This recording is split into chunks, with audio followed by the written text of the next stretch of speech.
Yeah. Okay. Good morning, Dublin. It's a pleasure to be here.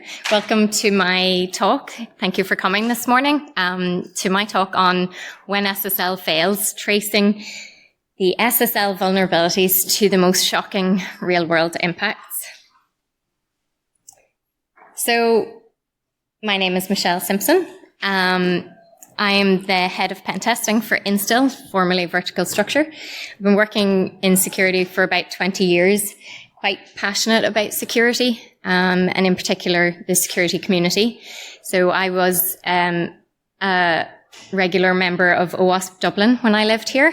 It's about 11 years since I moved away, and I was here for 12 years. So I also founded OWASP Belfast in 2014. Basically loved the security community here in Dublin, and there didn't seem to be one when I moved up to Belfast, so I created one. I'm also a director for B-Sides Belfast since we started that in 2016. And I'd like to tell a little story, so humour me. When I was about 10 or 11, my uncle used to give me puzzles to solve all the time. One day he came to me with a briefcase. He sold office equipment. The briefcase was locked. His customer couldn't get into it. So I proceeded to do a brute force attack against the combination and got it opened for him. Little did I know at the time that this would be very aligned to my future career. So why am I talking to you about weak ciphers? Crypto's kind of tricky, but I like it. Not a lot of pen testers dive into it. However, almost every pen test report has a bunch of SSL issues, at the very least weak ciphers. So I've been questioned on these by colleagues, clients, and I started digging. And research came up lacking, like YouTube videos compared to other vulns and exploits. Just over a year ago then, I had the pleasure of interviewing Jeff White for his book, Rinsed. And honestly, the stories that he tells in his books, that and other books, are so incredibly real and shocking. So I wanted to forge a link between those kind of stories and the little old SSL issues that I was reporting. Was it possible? So I set about my mission to find out why we should care about weak ciphers. And should we? Should we even care? And I wanted to see it in action. Let's do a demo. See how hard that can be. So some demo fun.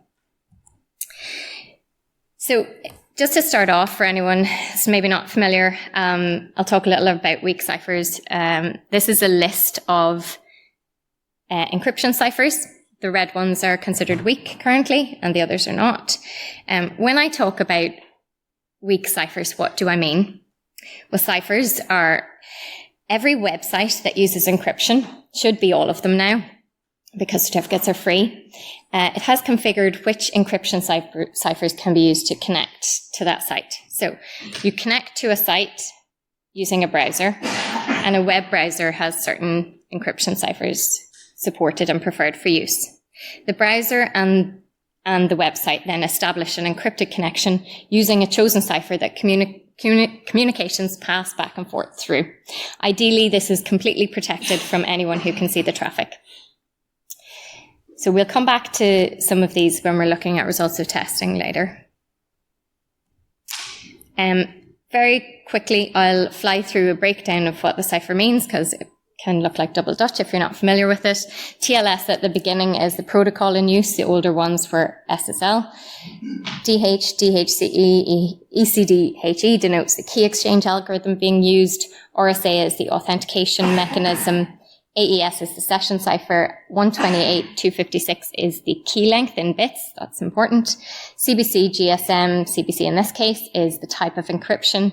SHA is the hash function for signature mechanism. And 256 or 384 is the digest size. So again, we'll come back to some of this later.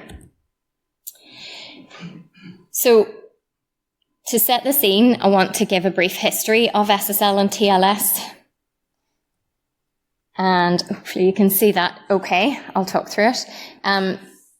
First of all, SSL TLS, what does it mean? SSL stands for the secure sockets layer, and TLS is transport layer security.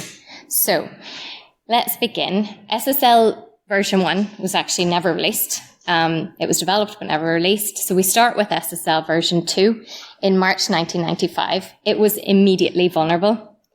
In December the same year, SSL version 3 was submitted.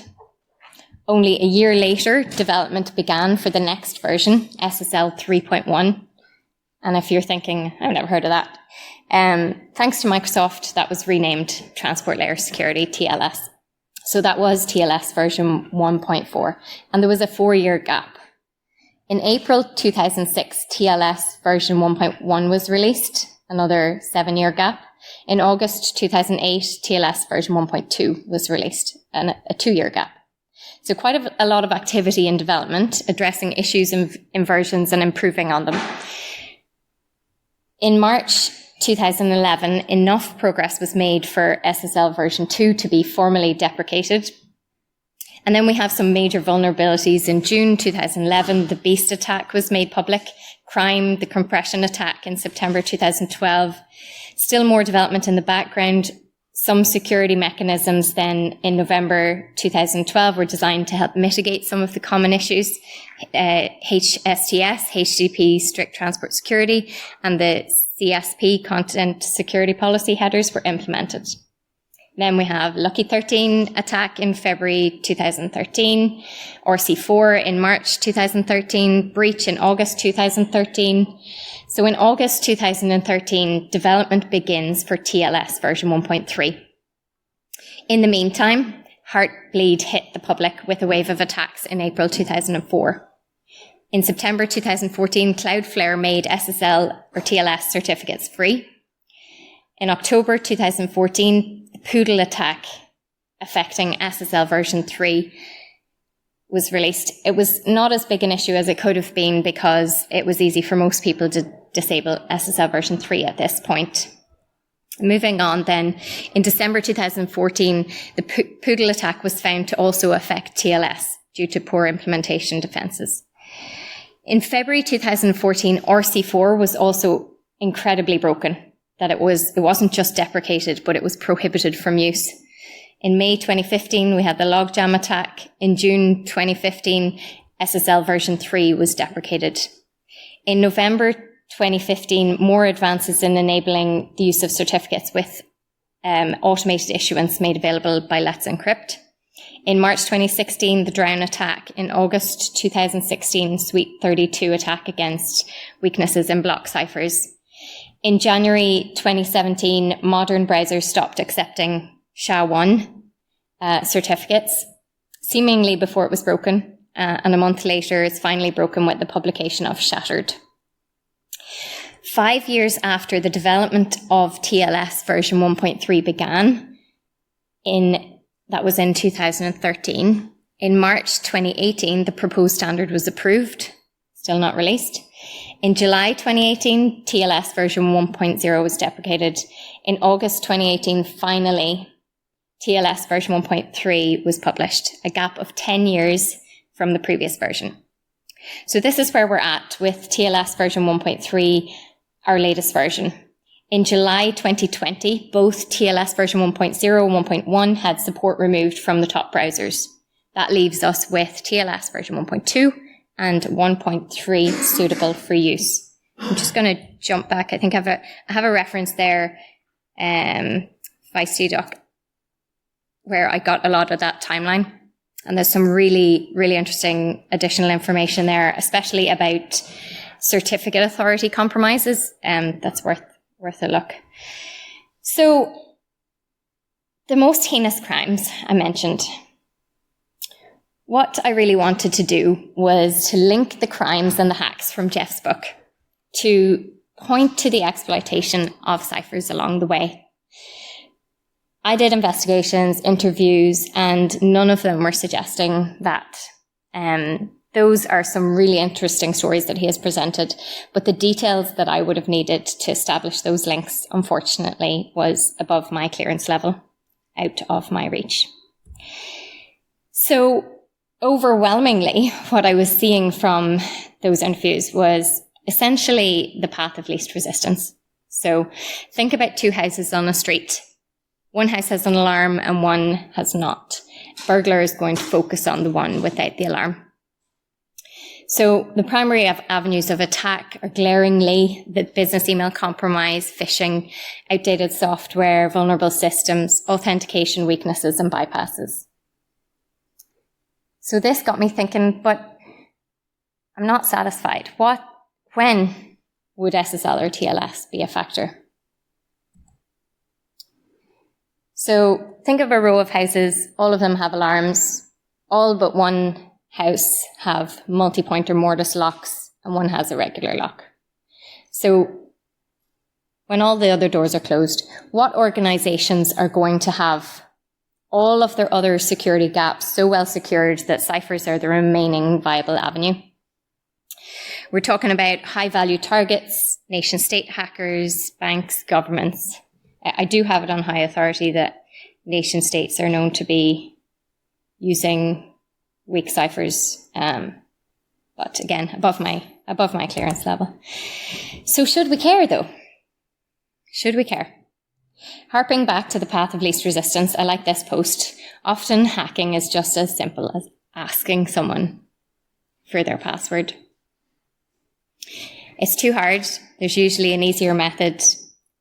And what I'm really focused on, what I was really wanting to drill into is the strongest weak ciphers, which I might add are widely still supported for backwards compatibility. Understandably, products will have a limited number of users, or will have limited users if people using older phones can't access them.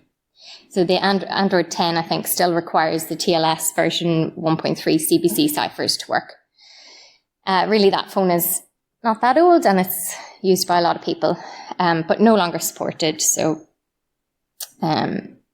is not getting the newer, stronger ciphers. So what is the effort, maybe, what is the effort required to decrypt ciphertext encrypted with a TLS version 1.3 CBC cipher? If you know the answer, I want to know. I haven't been able to determine that. But the older, more significant vulnerability with a practical attack available, known as Suite 32, is reported to take 2 days to retrieve a session cookie. So imagine we're talking years, potentially, for now, for the TLS 3.1 CBC cipher. So really hard to do, no practical attacks, usually easier methods, not worth the effort.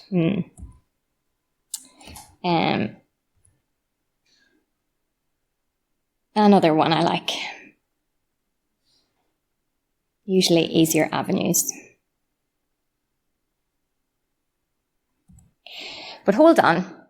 Consider this quote from CryptoPals, who are worth checking out, cryptopals.com, if you're interested in playing with crypto. The systems we are relying on today that aren't known to be fatally broken are in a state of just waiting to be fatally broken. In a state of waiting to be fatally broken. So it's not a problem until it is. Let's think back to our timeline. SSL version 2, now fatally broken.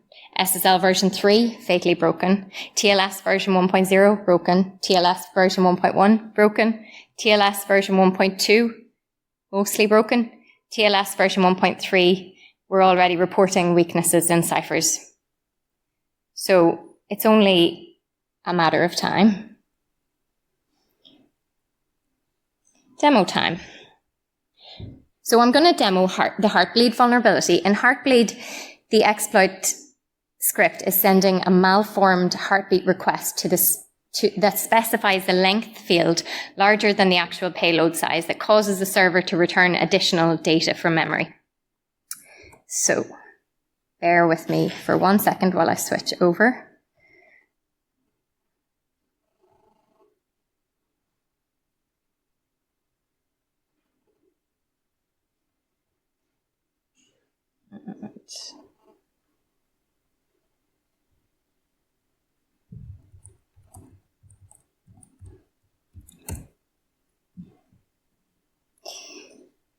Okay, and should be able to see my screen.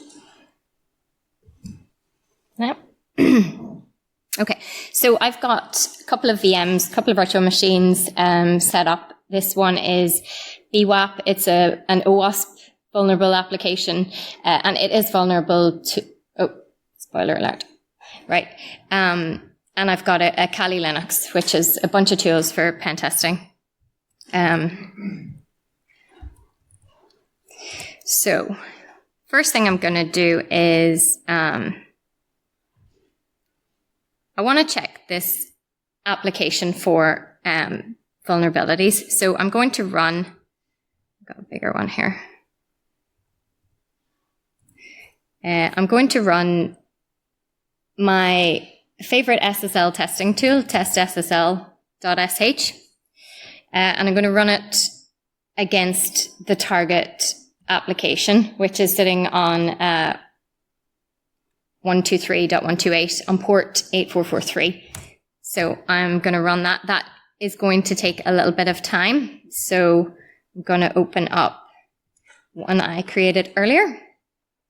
So TestSSL creates a fabulous, in my opinion, output that's color-coded for what's okay and not okay, and it says it's okay or not okay.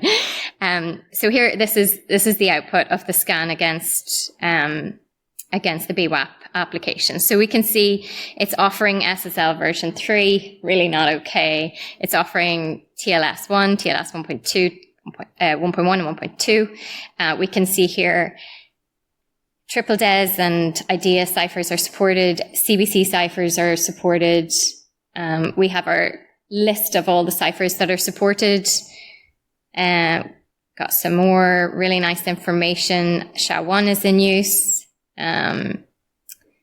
Certificate issues. We have vulnerabilities called out. Heartbleed vulnerable. CACS vulnerable. Poodle vulnerable. Lots of vulnerabilities on this. Okay. So while I think that's maybe still running, I'm going to open another.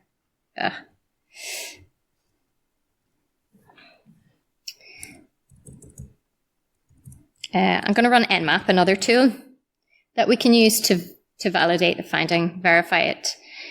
So run Nmap scan against, not that one. Hold on.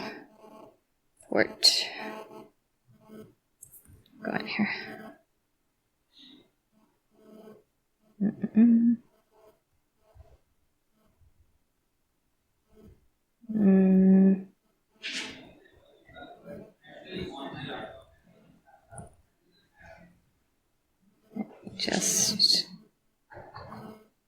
That's the one. So I'm going to run the SSL Heartbleed script against, can you see that? Against port 8443 against the application. So it's all done for us.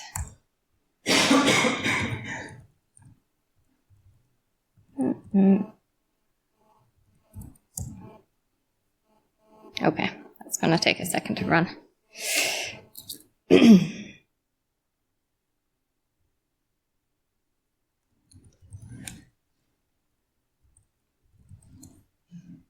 Okay.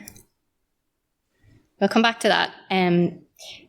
Spoiler alert, yes, it's vulnerable. So what I'm going to do is show two different methods of exploiting it. So first of all, we're going to use just a Python exploit script. So Python 2, this script is publicly available on the internet, and we'll run it against the application. Right, here we go.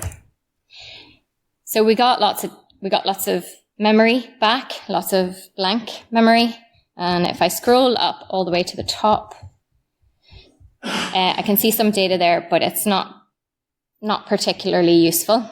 Now, if I go back into the application here, log out, just to remind you that the vulnerability is taking data from memory. So there was maybe nothing in memory at the time.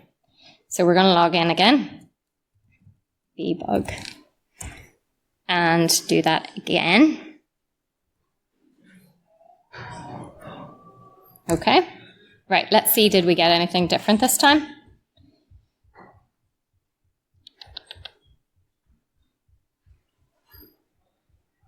Okay, right.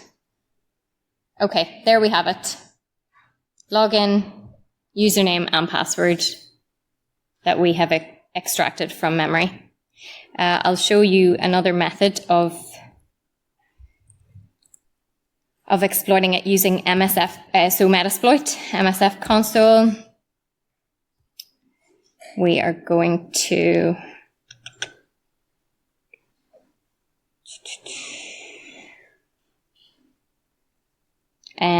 search Heartbleed.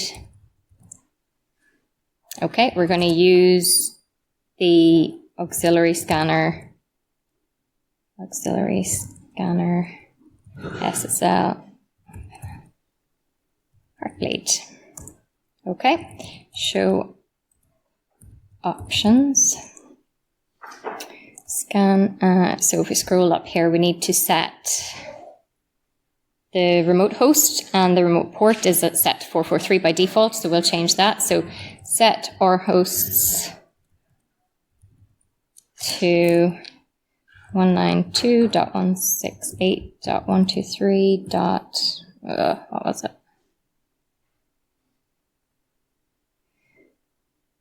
Uh, 128. 128. Set our port to 8443 and show run.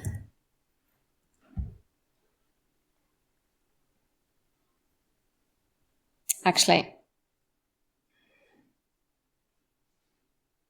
it's set to scan, so actually if I do show actions, so that's saying that the heartbeat response with the leak was confirmed with bytes of data returned, but if we show actions, it's just set to scan, so we need to set action dump and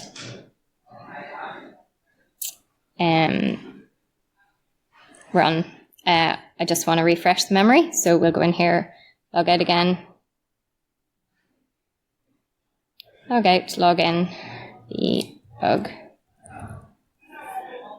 log in,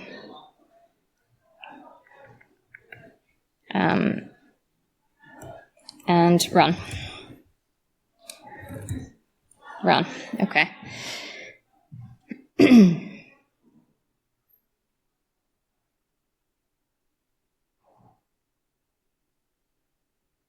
Okay, so it has taken the output into this folder, this file. Okay, copy selection, and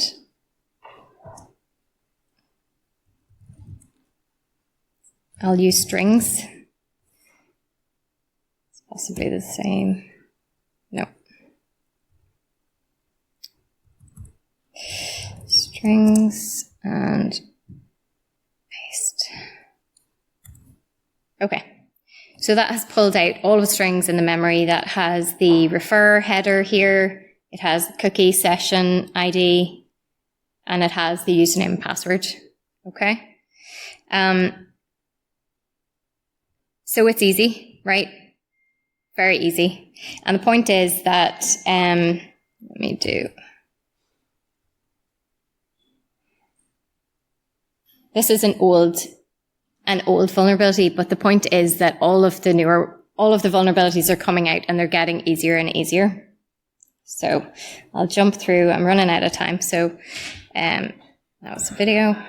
So what are the most shocking real world impacts? I'll do this in 30 seconds.